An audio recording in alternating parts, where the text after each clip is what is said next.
IVF చికిత్సలో 25% భారీ discount, free doctor consultation, free ultrasound scan, logo launch, Andro max advanced male infertility centre ను కూడా ప్రారంభించారు. RRR గారు చేస్తున్న వ్యాఖ్యలు ప్రస్తుతం అందరినీ అటువైపు అట్రాక్ట్ చేస్తున్నాయి. రెడ్ బుక్ మొదలైంది, జగన్ పై హత్యాయత్నం కేసు నమోదవుతుంది, ఏం చెప్తారు? మా మీద అత్యంత భయంకర వేధింపులు జరిగినప్పుడు వైఎస్ఆర్ ప్రభుత్వం వచ్చిన తర్వాత మా మీద పోలీసు కేసు పెట్టారు. నేను వెంటనే పాలకొల్లు నా మీద నన్ను చంపుతా చాలా భయంకరంగా వచ్చినప్పుడు నేను పాలకొల్లు పోలీస్ స్టేషన్లో 17/2020 జనవరి 17 కేసు పెట్టాను. ఆధారాలు ఇచ్చాను, వాళ్ళు పట్టించుకోలేదు. మా ఎంపీ గారికి ఫోన్ చేసి ఒక వాట్సాప్లో కూడా నేను పంపించాను, ఇలాగ నా కంప్లైంట్ ఇస్తున్నానండి, మీరు ఆధారాలను చూడండి. వారు పట్టించుకోలేదు. ఎందుకన్నా గుర్తుండకపోతే తర్వాత గుర్తు చేశాను, ఎందుకంటే ఆ కాల్స్ వచ్చాయని రికార్డు కూడా చేయమన్నారు. వేరే ఫోన్లో పెట్టి నా ఫోన్ కూడా పబ్లిక్లో పెట్టారండి కొన్ని పార్టీల వాళ్ళు.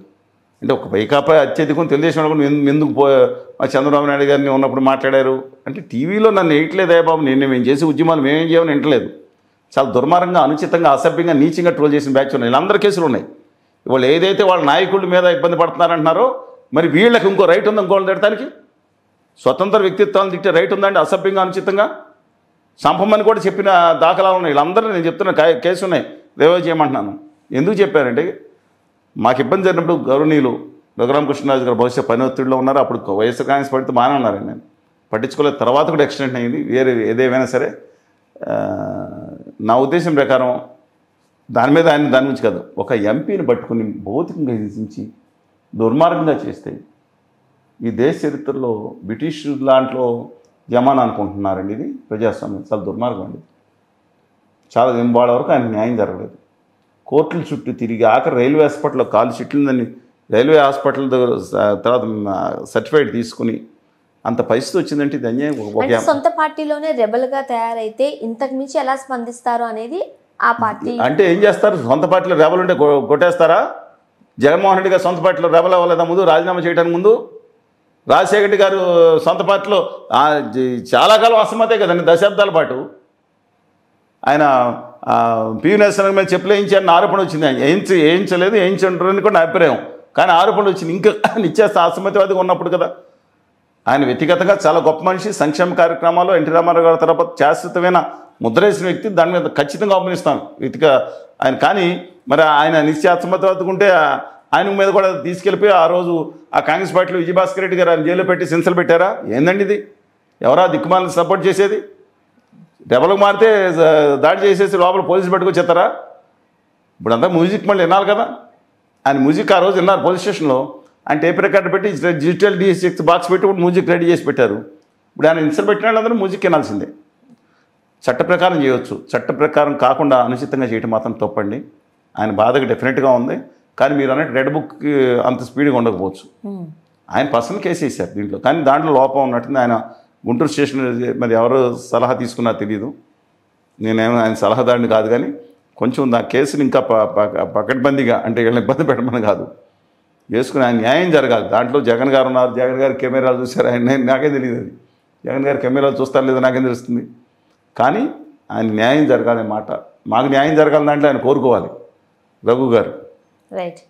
కానీ ఆయన ఎందుకని ఆ రోజు సీరియస్గా తీసుకోలేదు. మేము మనుషులే కదండి, మా మీద కూడా భయంకర ట్రోలింగ్ వచ్చి బూతులతో వచ్చి చంపుతాను అన్నప్పుడు వచ్చినప్పుడు కొన్ని పట్టి మా ఎంపీ ఆ రోజు నేను నరసాపురం కాన్స్టిట్యున్సీలో ఓటర్ని, ఇప్పుడు కాదు కదా 40 సంవత్సరాల పై 4 దశాబ్దాల పైగా నేను అక్కడే ఓటర్ని.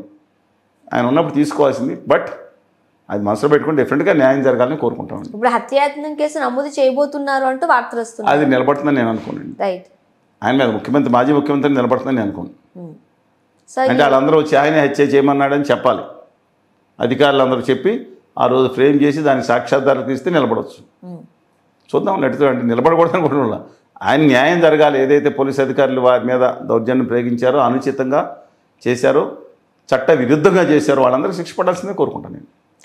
ఇది ఇంకొకరికి మెసేజ్ వెళ్ళాలి, ఇంకోసారి ఇలా చేయకూడదని, అధికారంలో చేతుల్లో ఉందని ఇష్టం వచ్చిన వ్యవహరించకూడదని. ఎందుకు చంద్రబాబు నాయుడు గారు ఉండగా మేము ప్రజాస్వామ్యతంగా చేస్తాం, మమ్మల్ని వెట్టాడి ఆఖరి లెగమెంట్స్ తెంపేసిన పరిస్థితులు ఉన్నాయి ఆ రోజు మరి అధికారుల మీద కూడా చర్య తీసుకోవాలని కోరుతాం. That is wait and see. అంటే మనం కోరుతాము, వెయిట్ అండ్ సీ వరకునే, అదే ఎప్పటికీ జీవితకాలం అంతా వెయిట్ చేస్తూ చూడడం అయిపోతుంది. కానీ లేదండి, కోర్టులు ఇదంతా కొన్ని కోర్టుల కేసులు ఈ మన న్యాయస్థానంలో ఉంటే అది పెంచాల్సి ఉంది. ఏది న్యాయమూర్తుల సంఖ్య అది కాదు. అందుకని న్యాయం అనేది, చట్టం అనేది రాజకీయ నాయకులు చుట్టం అయిపోయింది అంటూ ఉంటారు. అది మారే రోజులు వస్తాయని ఆశిద్దాం. మీరేమంటారు, ఏకీభవిస్తారా దాంతో? చాలా చోట్ల అలా అయిపోయింది, దురదృష్టకరం. మారుతున్నాను. ఎందుకంటే డివై చంద్రచూడ్ గారు, ధనంజయ చంద్రచూడ్ గారిని గొప్పవాళ్ళు, వాళ్ళు సుప్రీంకోర్టు సర్వోన్నత న్యాయస్థానం న్యాయమూర్తిగా ఉన్నారు. న్యాయస్థానాల్లో లోపాలు ఉన్నా సరే, ఇక ధర్మం 4 పాదాలు నడిచే విషయం ఒకే పాదంతో ఈ యుగంలో నడుస్తుంటారు. ఆ యుగంలో నడిచేది కూడా ముఖ్యంగా ఆ పాదమే, న్యాయపాదం. ఎంతోమంది గొప్పవాళ్ళు ఉన్నారు. పని ఒత్తిళ్ళు ఉంటాయి, మిగతా ఒత్తిళ్ళు ఉంటాయి, కొంతమంది తీసేయండి. మనం నడుస్తుందంటే వ్యవస్థ న్యాయస్థానాల వల్ల నడుస్తుంది. You should appreciate that. మీరు సుప్రీంకోర్టు అనగానే నాకు ఈ విషయం గుర్తొచ్చింది సార్. సుప్రీంకోర్టులో కేసీఆర్ గారు పిటిషన్కి సంబంధించి, విద్యుత్ కొనుగోళ్లకు సంబంధించి రకరకాల వార్తలు వస్తున్నాయి 2-3 గంటల్లో. వాస్తవాలేనా? అవునండి, ఆయన వేశారు విచారణ మినహాయించమని నేను అనుకుంటా ఉన్నాను. అంటే న్యాయమూర్తి గారి మీద వ్యక్తిగతంగా ఆరోపణ చేసి వేస్తే it is different issue. But విచారణను ఆపడానికి హైకోర్టు కూడా స్క్రాచ్ చేసిన ఆపడానికి వీల్లేదని చెప్పింది. అంటే పర్సనల్గా కాన్సన్ట్రేషన్ చేసి టార్గెట్ చేయటం అనేది ఎవరు చేసిన తప్పది, కక్షాదింపు చేయాలి అంటారు. కాకుండా విచారణ చేయడం తప్పేం లేదండి. Nothing wrong in that. అంటే కమిషన్ జడ్జిని మార్చేందుకు కూడా రాష్ట్ర ప్రభుత్వం ఒప్పుకుంది అంటూ కూడా నేను చూడలేదు అది. ఇఫ్ ఇట్ ఈస్ సో తప్పే ఉందండి దాంట్లో. ఇఫ్ ఇట్ ఈస్ సో విచారణ కొనసాగనివ్వండి, కానీ కక్షాదింపు విక్రగా ఉండకూడదని నా భావన, అంతే.